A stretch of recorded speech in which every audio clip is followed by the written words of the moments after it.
In one swift swoop, almost every aspect of our next guest's identity disappeared overnight. Orit Shimoni travels the world to perform, and the Calgary singer-songwriter came to Winnipeg to do just that. Then, the pandemic hit. How does one shelter at home without a home? It's something Shimoni touches on at her next performance at Rady Centre's Tarbet Festival of Jewish Culture. She joins us now. Good afternoon. Hi, how are you? I'm doing just fine. Orit, what about you? I mean, March 2020 was a while ago. How have you been managing? It's been a roller coaster, but a very interesting one. And talk more about what kind of roller coaster you've experienced. I mean, what has that been like? I think when it first happened, I was just in shock. I felt like a cartoon character kind of crashing into a brick wall. I've been running for 11 years. I was on the road 11 years straight without a fixed address and just happily touring and very independently doing so by public transit. And then suddenly the lights went out and there was absolutely nothing of my life left within a matter of a week. Everything just disappeared. So, yeah, that was pretty intense, a pretty intense experience. How hard was it to have to create a new community when the world was essentially closed? I think it was actually really uplifting and fascinating in some degrees because it was so dark everywhere for everybody.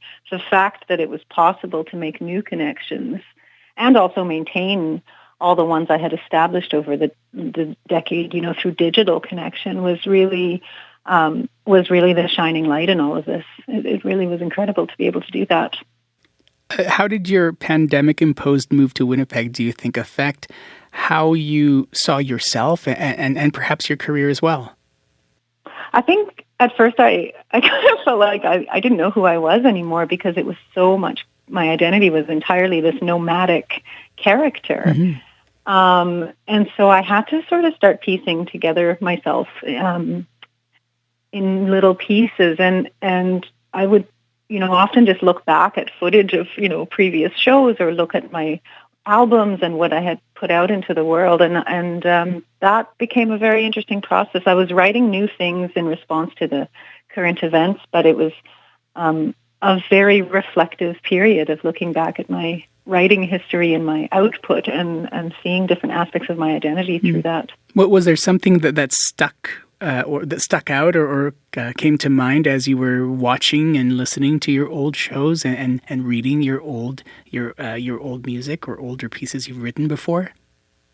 Yeah, I do think there was, and I think it actually really resonated with what the world was going through during the pandemic. Was there was this real intense social upheaval in a sense of people's voices really rising and their crying out for justice and for the oppressed to be heard and that kind of thing. And I was able to sort of trace a progression of that in my work, that earlier on in it, I was almost shy. I didn't even use my real name, my first few albums, because I was just wanting to be a Canadian musician and not have to worry about other aspects of my identity.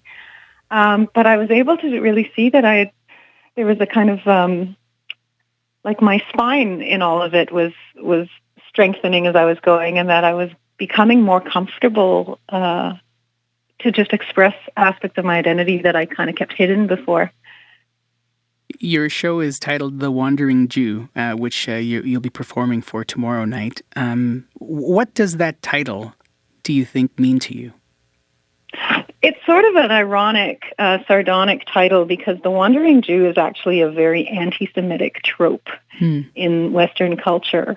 But I very much was, for a decade of my life, a wanderer. And so there's a beautiful author, an Israeli author who's no longer with us, but he was very, very famous internationally. And he is known for taking that trope and sort of creating a positive version of it.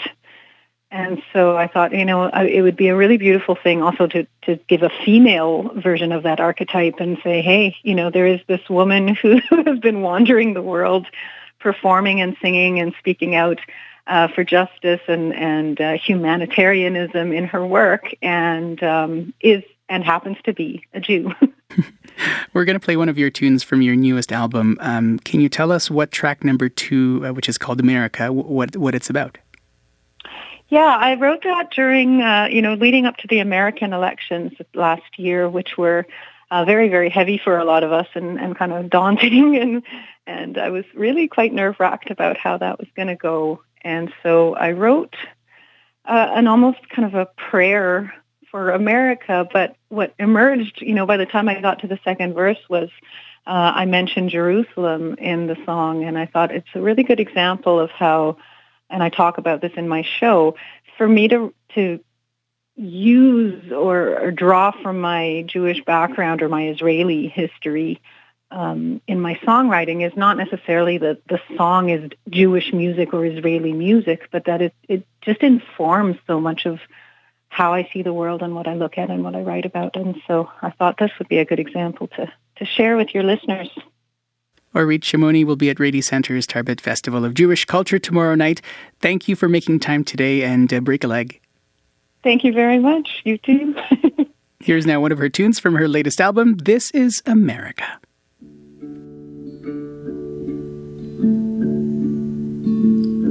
Tonight I wished that it would snow all across America,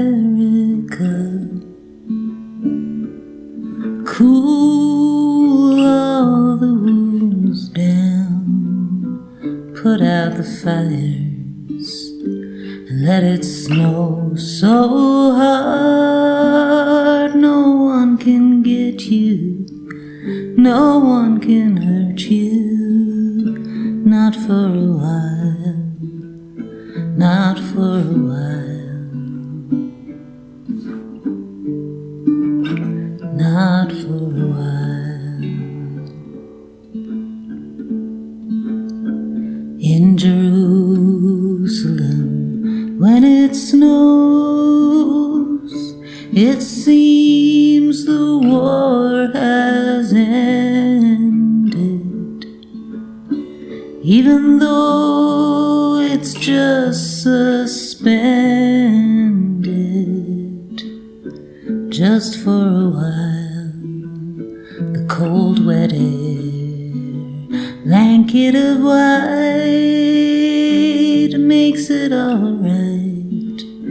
Just for a while, just for a while, just for a while. And if it's God who brings the floods, who brings the fires, who brings the plague, then what about a massive blizzard? Can't it do that? Can't it do that?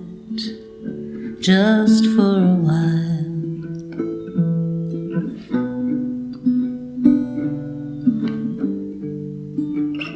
just for a while. And if I could be the one who sends the winds in all directions and guides the sky's intentions,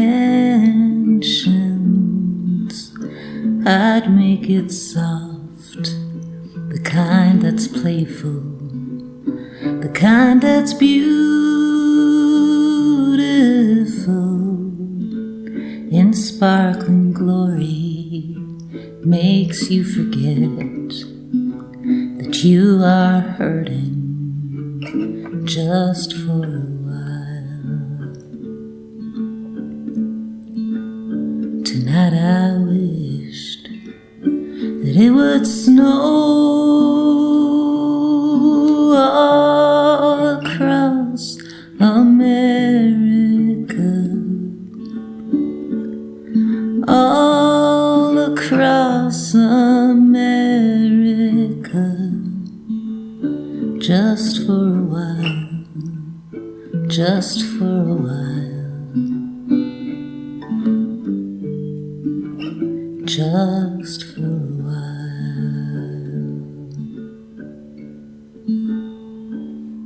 From her newest album, that was America by Orit Shimoni.